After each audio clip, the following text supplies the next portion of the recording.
Hello everyone, ay Pastor Gamaka, Apostolic Believers of Christ International, YouTube channel. The program like is share, subscribe, and post notification bell for update every day the new videos. Thank you so much. God bless us all. Magandang umaga po sa lahat, sa ating mga viewers, listeners, dito po sa YouTube channel, sa Facebook. May kapayapaan at habag ng Diyos ay sumasa atin lahat sa magitan ng ating Panginoon Kristo. Ito po yung lingkod, G. Cristo Jesus, Pastor Tumaka, Apostolic Believers of Christ International. Ang atin sa araw na ito ay sa May 27, 2024. Ito mga batid, ang araw na ito nabigay po ng Diyos sa atin. Sa lahat, magpasalamat tayo sa Panginoon sa kanyang kabutihan. Hindi po tayo pinabayaan ng Diyos. Sa bawat araw, patuloy po na ginagabayan po tayo. Pinagpala po tayo sa ating buhay. So, happy birthday po sa lahat ng diriwang ng kaarawan ngayon. Happy birthday po sa lahat. Naway bigyan kayo ng Diyos ng dagdag kaarawan mga taon, kahilingan, pangarap sa buhay sa magitan ng ating Panginoon Kristo. Mga kapatid, sa araw na ito naman ang ating panibagong video na ating ginagawa para maparating po natin ang mensahe ng Diyos. So sana po huwag kayong magsawa at sana po i-like, i-share lang po natin ito sa ating Diyos. Hindi po tayo lang ang pagkalooban ng kaligtasan, kundi buong sanlibutan ang kamatayan ng Panginoon para po sa buong sanlibutan, hindi po lang sa atin ngayon na nakikinig at gumagawa, kundi pati sila din ngayon na hindi pa nakikinig at hindi pa gumagawa. So kailangan lang maparating natin ang mensahe ng Diyos para yung hindi pa gumagawa, makagawa na po sila, at ang hindi pa nakarinig at makakarinig po sila. Huwag kalimutan mga kapatid, subscribe lang po natin, and then i-post natin ang notification bell para na sa bawat araw din po tayo ng palibagong video na ating gagawin para maparating natin ang mensahe ng Diyos sa buong sanlibutan. Kaya mga kapatid, po sa bawat araw ginawa po natin ito kahit paano na ito po ay minuto lang po ay makakadagdag po sa ating kalaman at makapaghanda po tayo mga kapatid sa ating pamuhay. Sana po na sa ating pag-alis sa libutan na ito na hindi po tayo mapahamak, dahil po ang Biblia ng kapatunay, mayroon paraiso at mayroon impyerno. Now, kumusta man mga kapatid, no, sa ating pamuhay ngayon? Totoo ba talaga na komportable na talaga tayo, na sigurado talaga mayroon tayong maasahan ng kaligtasan? Sapagkat kung nais ng kaligtasan ay kailangan magtatanong talaga tayo, no? Magtatanong tayo tungkol ng kaligtasan, kasi sa panahon po ng mga apostol ay nagtatanong po talaga ang mga tao tungkol ng kaligtasan. So sa atin ngayon mga kapatid, baka hindi pa nagtanong, so wag tayo mahiya. Huwag tayo magmataas na parang may alam pero yung pala wala. So ang nagtatanong kasi hindi pa niya alam. Pero yung mga nagkukunwari na kahit walang alam, hindi magtatanong, ay talagang maligaw. So tayo mga kapatid, alam po natin nga, sinisure talaga natin ito na ba talaga ay tama na po, no? Nagtatanong pa rin tayo at alam natin na ito na talaga ang daan ating pinatutunguhan papunta tayo sa destinasyon natin. Pero minsan po dalawang isip po tayo, hindi pa tayo naligaw. So ngayon mga kapatid, sa ating pamuhay, so kailangan natin magtanong, kasi pag magtanong po tayo, madali lang po natin matutunan at mapuntahan ang ating paruroonan. Na ang kamatayan natin, hindi natin alam ang bukas, so na araw pa ba, buwan o taon pa ba tayo, hindi natin alam mga kapatid kung hanggang kailan ang buhay natin. Pero ang malaga mga kapatid, buhay tayo pati kay Kristo po tayo. Kaya po sa Romans chapter 14 in verse 8 na dapat mamuhay tayo kay Kristo at mamatay tayo na kay Kristo. Buhay pa tayo kay Kristo po tayo. Kaya lang mga kapatid, minsan talaga ay dahil po sa ating kalagayan, sa ating kapanahon ngayon, talaga mag-ipit po ang kapanahon natin. Minsan po na ang kaligtasan na ating inasahan ay naging kapahamakan. Dahil po bising-busy na po tayo sa panahon, para po na ang atin na lang nalagay sa ating isipan, paano bukas buhay pa tayo. Mga kapatid, pilitin man natin bukas buhay pa tayo, wala tayong magawa sapagkat nahawak po ng Diyos ang susi ng kamatayan, no? Ayan po sa payag in chapter 1 verse 18, hawak ko ang susi ng kamatayan at hindi magpatay. So kahit anong gawin natin, sabihin natin na kailangan bukas na mayroon tayong pangarap, natin alam mamaya nakaplastar na po tayo sa kabaong. So yun na po ang ating dapat mga kapatid, ating pagsikapan, at maghanda lang po tayo na kung darating na po ang kamatayan natin ay talagang secure po ating kaluluwa. Kailan makapunta ang kaluluwa natin doon talaga sa tinatawag na paraiso ng Diyos. Pero kung natin alam talaga mga kapatid ang katotohanan na minsan talaga ang ating inasahan na kaligtasan naging kapahamakan. So kailangan natin malaman ito ngayon mga kapatid sapagkat sa panahon po ng mga apostol nagtanong talaga mga kapatid, nagtanong po ang isang bantay ng kulungan na ano gagawin daw niya na para siya maligtas. No, ito mga kapatid, kailangan natin malaman kung sa atin ngayon, sinasabi ko nagtatanong ba kaya tayo? Baka po natin tatanong kahit na wala tayong alam kasi gusto natin magkukunwari. Huwag kang kukunwari, sa pag magkukunwari ang tao, hindi po yung karapat dapat. Pag magkukunwari ka, wala kang alam talaga. At pag nagkukunwari ka, talagang maligaw ka ng iyong destinasyon sapagkat nagkukunwari kang may alam pero yung daan na tinatahak mo, hindi mo alam saan ang destinasyon yan. So kailangan alam natin mga kapatid. Kasi pag natin alam, ligaw pala tayo. No, ligaw pala tayo. At dahil ligaw tayo, mapahamak po tayo diyan. Kasi wala talagang makapunta sa paroroonan ng isang tao na walang alam ng daan na kanyang dinadaanan. So ang daan mga kapatid, yun pong relihiyon. No? Tinawag sa Biblia ang daan, yun po ang relihiyon. Now, kung tinawag na ang daan ay relihiyon, dapat alam natin, ang relihiyon natin, kung may kasiguruhan talaga ito na ating sinasamahan. Kasi sa relihiyon, ang bawat relihiyon na Biblia po. At sa Biblia po natin matutunan at matuklasan natin ang daan ng katotohanan. Sapagkat ang sinabi ng Panginoon sa 14 verse 6, I am the way, the truth, and the life. No man come unto the Father but by me. So ang daan si Kristo po. Ibig sabihin, mamuhay tayong Kristiyano. Mamuhay tayo na Kristiyano. Mamuhay tayo na may alam ng salita ng Diyos. Dahil po, ang totoo talaga, nagnanais ng kaligtasan ay magtatanong. Magtatanong mga kapatid. Pakinggan natin dito sa Gawa, Kabanata 16, talata 30 at 33. Ito mga kapatid pakinggan natin ang isang gwardiya ng kulungan kung ano ang kanyang ginagawa tumo ng kaligtasan. Nagtatanong mga kapatid. 16:30-33 dito sa Gawa. Pakinggan natin. Pagkatapos dinala niya sina Pablo sa labas at tinanong, ano ang dapat kong gawin para maligtas? So ganito mga kapatid ang nangyari po. So kung nais natin kaligtasan, huwag tayo magmangmangan. Dapat magtanong tayo sa pinagkalooban ng Panginoon na magawain na ipangarap ng balita. Tulad namin, kami po ay mga pastor na pinagkalooban ng Panginoon na maparating po ang kanyang salita sa buong salibutan para po na makaparating sa atin ang tunay na kaligtasan. Now, ang kaligtasan mga kapatid ay tinatanong. No? Nagtatanong po ang gwardiya ng kulungan kay Apostol Pablo at saka si Silas. Kung anong dapat gawin niya upang maligtas. Okay mga kapatid, hindi pwede na magmangmangan tayo kung magkunwari tayo kahit walang alam tayo, sabihin natin may alam po tayo. Maliwanag po dito na ang isang gwardiya ng kulungan na ano ang gawin niya upang siya maligtas. Yan po ang tanong po ng isang gwardiya ng kulungan na habang po na nakulong sila Apostol Pablo si Silas ay mayroon pong nangyari na ginawa po ng Panginoon sa magitan ng lindol na yanig po ang kulungan at natanggal po ang talikalan ni Apostol Pablo ni Silas at nanginginig sa takot po ang isang gwardiya ng bilangguan.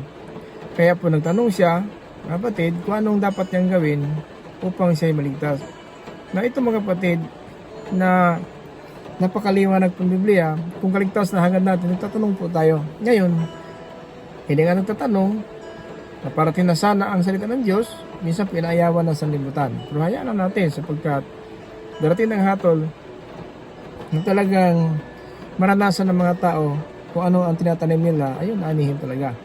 Na maliwanag po dito mga kapatid sa Biblia na ito sagot ni Apostol Pablo dito po sa 31 sa Gawa, Kabanata 16, talata 31. Sumagot sila, sumampalataya ka sa Panginoong Hesus at maliligtas ka at ang iyong pamilya. So ganito po ang sagot. Dahil nagtanong po ang isang gwardiya ng kulungan na ito po talaga ang sagot ni Apostol Pablo ni Silas, mga kapatid, sa Gawa, Kabanata 16, sa 31. 31. Sumagot sila, sumampalataya ka sa Panginoon Hesus at manligtas ka at ang iyong pamilya. So ganyan po mga kapatid ang sagot ni Apostol Pablo si Silas na sumampalataya ka. Na kaya itong mga sumampalataya talaga ay talagang nagawa po nila ang pagpabautismo. Dahil po ng sumampalataya po, itong guardian ng kulungan kasama sa sambahayan ay naganap pang bautismo. No, sa 32, sinabi ito, at ipinangaral ni na Pablo ang salita ng Diyos sa kanya at sa lahat ng membro ng kanyang pamilya. Now, ito na po, nag-umpisa na po, na ito po ay ipinangaral na po ni Apostol Pablo si Silas ang salita ng Diyos sa kanyang lahat na membro ng sa kanyang pamilya. So, yun po ang nangyari ng gabi na yon. At pagkatapos sa 33,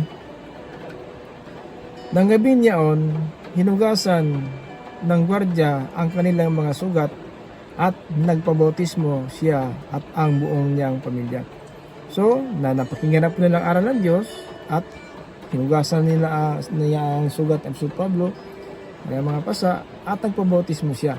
So, ganun mga kapatid, ang totoo talaga na sumampalataya po. Sapagkat ang sabi sa Pablo, sumampalataya ka.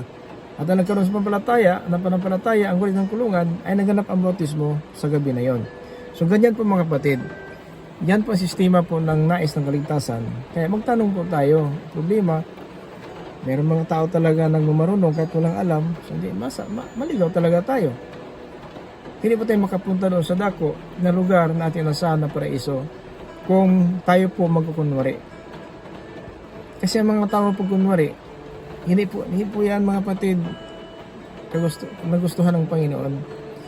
Masama pa po kunwari, sapagkat ang pagkunwari, tulad ng pagtawag lang sa Panginoon, yung pala, ang puso nila ay masama. No? Pagkukunwari po yan, ibig sabihin na parang may Diyos din sila. Pero tumatawag lang po sa bibig, pero ang puso nila, iba po ang laman ng puso. Yan po sinasabi naman na aklat sa Marcos, mga kapatid, Kabanata 7, talata 6. Ito mga kapatid pakinggan natin sa Marcos. Namin ito sa 6. Sinagot sila ni Jesus, tamang-tama ang sinabi ni Isaias tungkol sa inyo ng mga pakitang tao ayon sa nasusulat. Sinabi ng Diyos na inagalang ako ng mga tao ito sa labi lang nila, ngunit malayo sa akin ang kanilang mga puso. Yun po nagkunwari, pakitang tao nagkunwari. Na, mga kapatid, kung ito ninagtanong po ang guardian ng kulungan, hindi maganap ang bautismo. So dahil nagtanong po siya, ang sabi ni Apostol Pablo, sumampalataya ka ng Panginoon. At tama pinangkapangaral ni Apostol Pablo ni Silas ang salita ng Diyos, nagkaroon pa ng palataya po ang guardian ng kulungan, mga kapatid. Nagkaroon pa ng palataya at yun po ang nangyari, nabautismohan talaga ang guardian ng kulungan sa gabi na yon.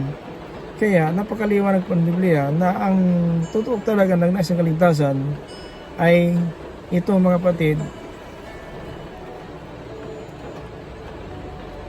nagtanong, no? Magtanong po tayo. Now, maliwanag po na ang guardian ng bilangguan ay nagkaroon na po ng palataya. Verse 34. Pagkatapos, isinasama niya si Pablo sa kanyang bahay at pinakain. Natuwa ang gwardiya at ang kanyang buong pamilya na sila ay sumampalataya na sa Diyos. So, yun po nangyari. Kaya ang bautismado, ito may panampalataya, ay may kasamang bautismo. Tama si Marcos, ang sumampalataya at mabautismo maliligtas. Kasi ang sabi dito ni Apostol Pablo, sumampalataya ka, kang Panginoon Hesus, maligtas ka buong mong pamilya. At dahil dyan, nakinig po ang guardian ng kulungan kay Apostol Pablo kay Silas sa gabi na yon. At pagkatapos na napangaral na po ni Apostol Pablo ang salita ng Diyos, ay hinugasan ang kanilang sugat. At pagkatapos nagpabautismo, ang guardia ng kulungan at ang buong sambahayan. At sa 34, kung gawa Kabanata 16, talata 34, pagkatapos isinasama niya sila si Pablo sa kanyang bahay at pinakain. Natuwa ang gwardiya at sa kanyang buong pamilya na sila ay sumampalataya na sa Diyos. Yun po mga kapatid. Kaya tama ang sumampalataya at mabautismo ang maliligtas. At dahil po sinabi sa Pablo, sumampalataya ka kang Panginoong Hesus, maligtas ka buong mong sambayan. Now, habang pinapangaral sa salita ng Diyos, mga kapatid, Yun talagang nangyari. Naganap po ang bautismo sa gabi na yon. At pinatunayan ng Biblia sa 34 na nagkaroon ng panampalataya na po ang gwardiya ng kulungan. Kasi yun pa po ang umpisa na sumpalataya na po siya at naganap talaga ang bautismo. So ang bautismo, para lang pito sa mga totoo may panampalataya. Pero kung wala kang panampalataya totoo, hindi ka maniwala ng bautismo. Kasi ang bautismo nagpapatawad ng kasalanan. Yan mga kapatid.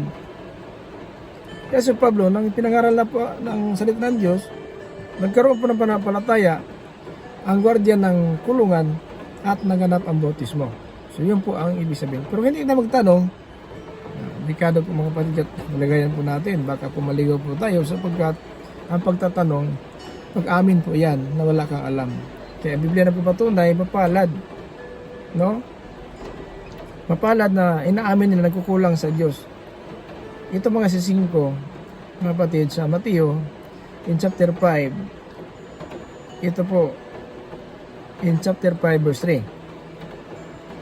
Mapalad ang mga taong inaaming nagkulang sila sa Diyos dahil makasama sila sa karya ng Diyos.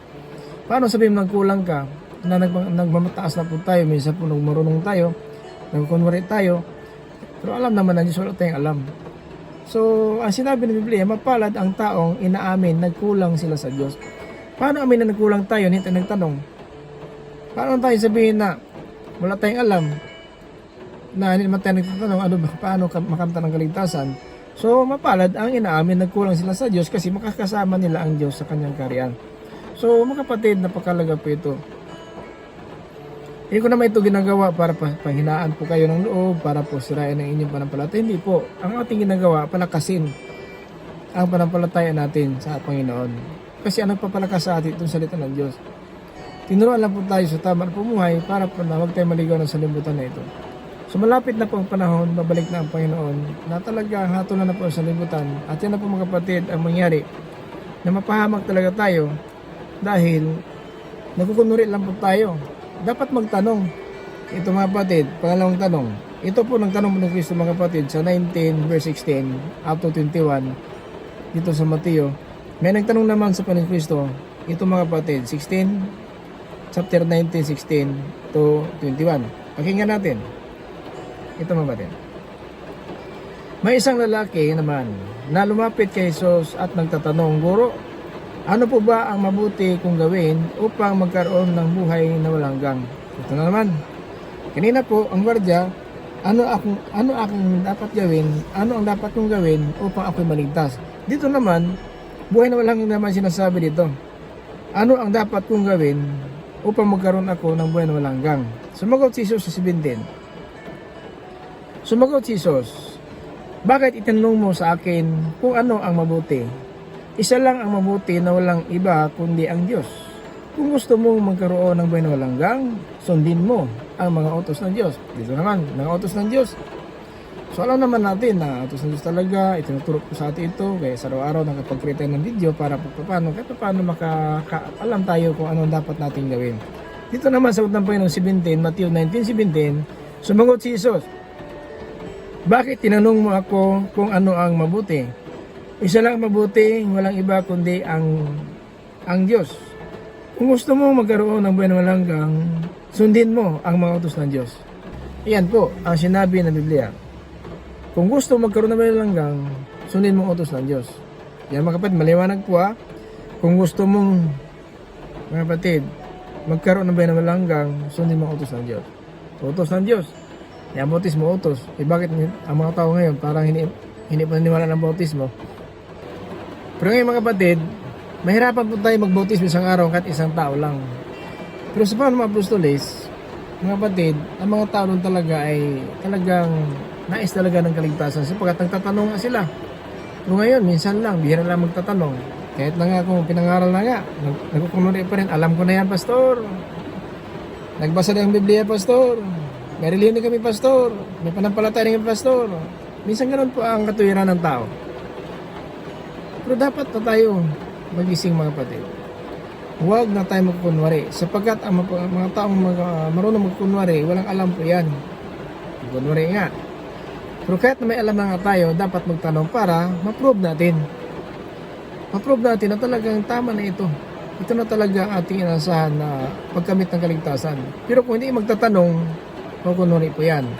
Lahat ng kunwari po ay hindi karapat-dapat sa paningin ng Diyos. Sapagkat walang kabuluhan ng pagsamba kung ganun lamang ating buhay pagkunwari lang po. Di ba sinabi sa Marcos 7:6, tama ang pagkahula ng propeta Isaiah sa mga taong ito. Ipinupuri ako ng salang bibig, ngunit malay sa akin ang mga puso. Sa verse 7, walang kabuluhan ang kalang pagsamba sa akin. Kanino? Yung nagkukunwari. Kasi kahit na po kung nagkunwari sila, simba pa rin sila. Hindi man pwede nagkunwari sila, hindi sisamba. Paano? Mas lalo pagkamalan sila na talagang walang Diyos, hindi Kristiyano. So, nagkunwari lang po sa mata ng tao. Ang sabi ng Panginoon sa Marcos 7:6, tama ang pagkahula ni Propeta Isaiah sa mga taong ito. Pinupuri ako nila sa lambibig, ngunit malayo sa akin ang kanilang mga puso. Ganoon po mga kapatid. Nagpupuri lang po tayo sa ating bibig, pero malayo sa atin ang mga utos ng Diyos. Ang sinabi sa verse 7, walang kabuluhan ang kanilang pagsamba sa akin. Sanglit, kung dahil ang kanilang aral ay utos lang ng tao. So mga kapatid, ganito po talaga ang kalagayan natin. Dapat aminin natin, nagkulang tayo sa Diyos. Huwag tayo magkukunwari. Kasi pag natin aminin, ayan, nagkunwari po tayo. Kaya nagtanong nga, no, ating key verse is Gawa Kabanat 16, talata 30 hanggang 34, mga kapatid. So dapat alam natin ito. Kapag ngayon ganoon pa rin, umaasa lang po tayo, tama itong pagsamba, tama itong nakinig, tama na itong ating pamumuhay, hindi po yun ang basihan, naligtas na tayo, nagsamba tayo, nakinig, mayroon tayong pagpapala ng Diyos, ganun ba? Hindi po, kasi kadalasan talaga, makapagsamba lang ang tao, trabaho, inom, samba, makinig lang, pero ang pamumuhay, malayo po sa mga totoong manampalataya. Sa pagpanampalataya ng tao, sinasamahan po ng gawa. Kaya hindi pwede mga kapatid, aminin lang po natin, may alam sa ng Diyos, nagbasa ng Biblia po tayo. Pero hanggang lang po sa pagbabasa, hanggang lang po sa pakikinig, hanggang lang po sa ating relihiyon o pagsamba, komportable na po tayo, hindi po. Ang gawa natin ang hatol. Yung gawa natin, ang pagsunod ng kalooban ng Diyos. Yan magpapalaya po sa atin. Kaya, ang sabi ng binata, ano ang dapat mong gawin? Balikan natin sa Matthew 19:16-21. May isang lalaki naman na lumapit kay Jesus. Ang tinanong, Guro, ano po ang dapat mabuting gawin upang magkaroon ako ng binawalanggang? 17, sumagot si Jesus, bakit tinanong mo sa akin kung ano ang mabuti? Isa lang ang mabuti, walang iba kundi ang Diyos. Kung gusto mo magkaroon ng binawalanggang, sundin mo ang mga utos ng Diyos. Then, verse 18, alin po sa mga ito? Tanong ng lalaki. Sumagot si Jesus, huwag kang papatay, huwag kang mangalunya, huwag kang magnanakaw, huwag kang magsaksi ng kasinungalingan. 19, igalang mo ang iyong ama at iyong ina, at mahalin mo ang kapwa mo tulad ng pagmamahal mo sa iyong sarili. 20, sinabi ng binata, sinusunod ko na po ang lahat ng iyan, ano pa po ba ang kulang sa akin? Yun po ang sagot ha. Hindi siya pumatay, hindi ang alon niya, nakiapid, hindi siya sinulingan, mahal niya ang kanyang mga magulang, sinunod na po niya. 21. Sumagot si Jesus, kung nais mong maging maganap sa harapan ng Diyos, umuwi ka at ipagbili ang iyong mga ari-arian at ipamigay mo ang pira sa mga mahirap at magkaroon ka ng kayamanan sa langit. Pagkatapos bumalik ka at sumunod ka sa akin. Ayan po ha, maliwanag po. Kung gusto mo maging ganap, sa Biblia, sa harapan ng Diyos, umuwi ka at ipagbili mo ang iyong ari-arian at ibigay mo ang pira sa mahirap at magkaroon ka ng kayamanan sa langit. Pagkatapos, bumalik ka at sumunod sa akin. So yan po ang panahon po ng isang binata na nagtanong kay Kristo tungkol po sa buhay na walang hanggang. Simula po yan, kaligtasan, buhay na walang hanggang. Kasi pag makaroon ng buhay na walang hanggang, hindi ka makapunta ng impyerno. No? Ang kaligtasan naman, itong mga bautismado, sa pangalan natin ng Kristo, so ito po, buhay na walang hanggang dito ng binata. Kasi ang kaligtasan, time of Christ po ito. Yung buhay na walang hanggang, kamoisis po yan. No?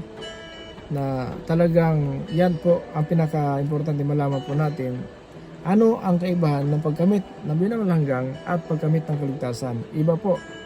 Ang pagliligtas kay Kristo lang po yan. Ang binawalhanggang sa hatol po yan mga kapatid sa last day, yung last day and judgment, lahat talaga harap na po yan sa hukuman ng Panginoon at tatanggap na po talaga ng ayon sa ating gawa. Mabuti at masama habang may tayo sa libutan. So yan mga kapatid, ang pinakamahalaga malaman natin na sana po alam po natin ngayon ang ating kalagayan, alam po natin ang dapat natin gawin. Ano ba talaga ang pinakamalaga? Mga kapatid, magtanong tayo. Huwag tayong sabi natin pagkitang tao lang kung magkunwari. Delikado po ang kalagayan natin, magkunwari tayo. Subukan pumunta sa lugar na hindi mo alam. First time ka lang doon, kapunta. Then, ikaw nagsasakyan ka. Then ikaw nagpapatuloy-tuloy ka lang sa pagpatakbo, hindi mo alam ang direksyon doon saan itong daan na ito, pawala, pakaliwa, pakanan, pakaliwa, pa-street ba. So kailangan ka magtingin ng mga signboard saan direksyon mo. So ang Biblia, ito po ang direksyon ng buhay natin.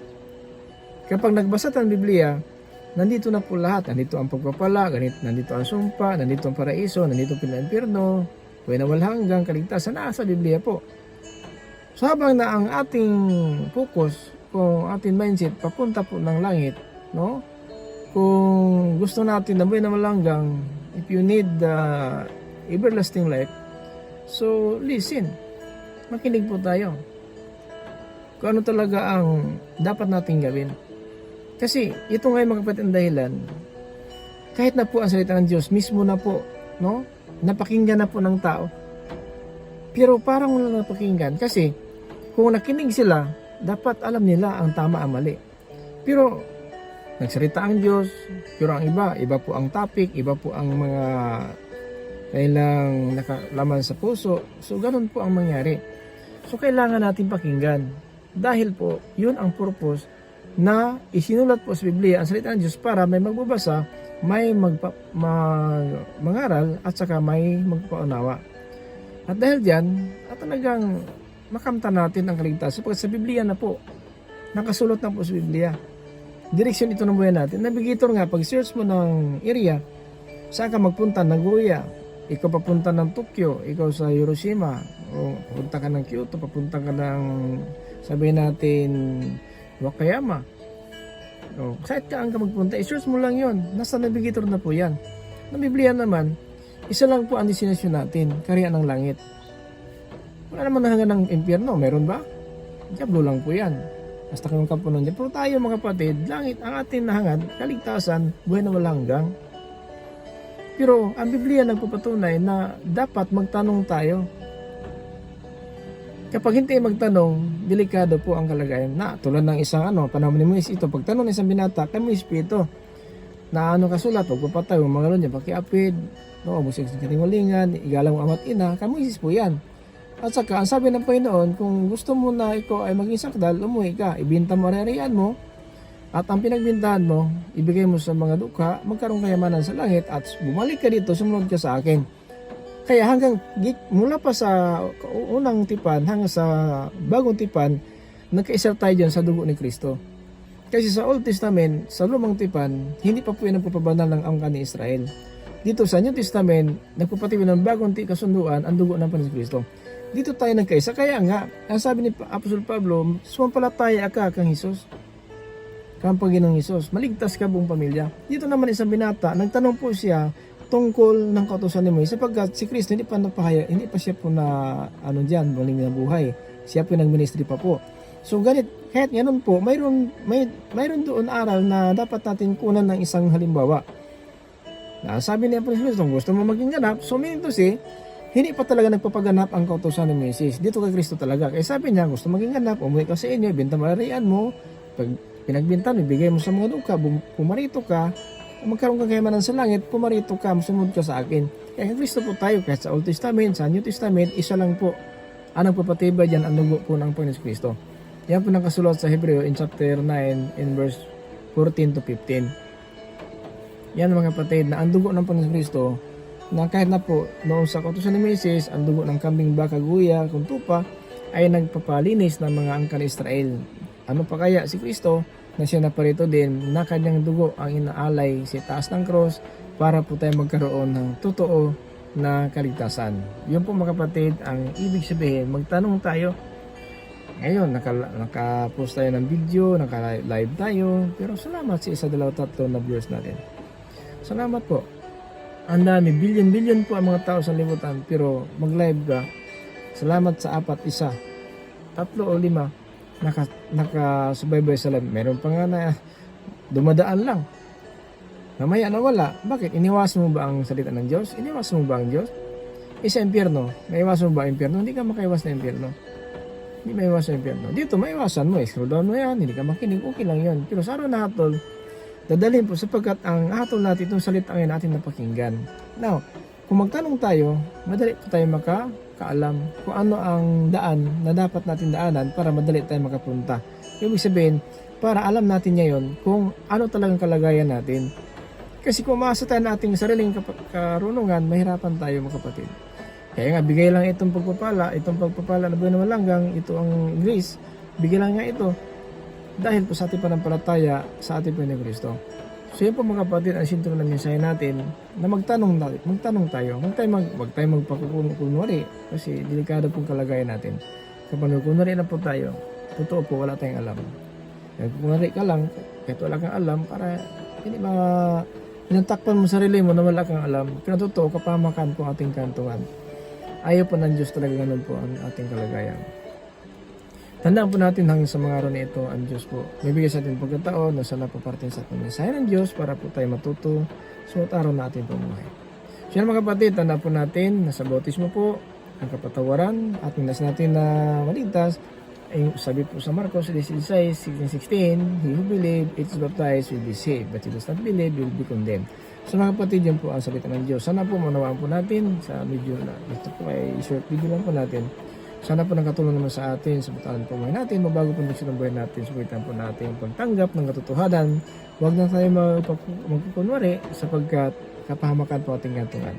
Tutulad na ating keepers, ang gwardiya ng kulungan ng tanong kay Apostol Pablo kay Silas, ano ang dapat kong gawin upang ako'y maligtas? Ang sabi ng Apostol Pablo sa 31 sa Acts 16:31, sumampalataya ka kampo ni Jesus.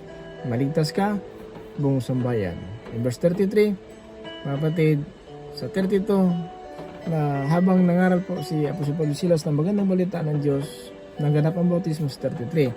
Then sa 34, pinatunayan talaga ng Espiritu Santo dahil nabautismuhan siya dahil po sa kanyang panampalataya. So mga kapatid, yun din sumampalataya ang gwardiya ng gabi na yon ng aral ng Apostol Pablo, walang bautismo maganap. Kaya sumampalataya po siya, sapat sinasabi sa Pablo, sumampalataya ka, kang Isos, maligtas ka buong sambayan.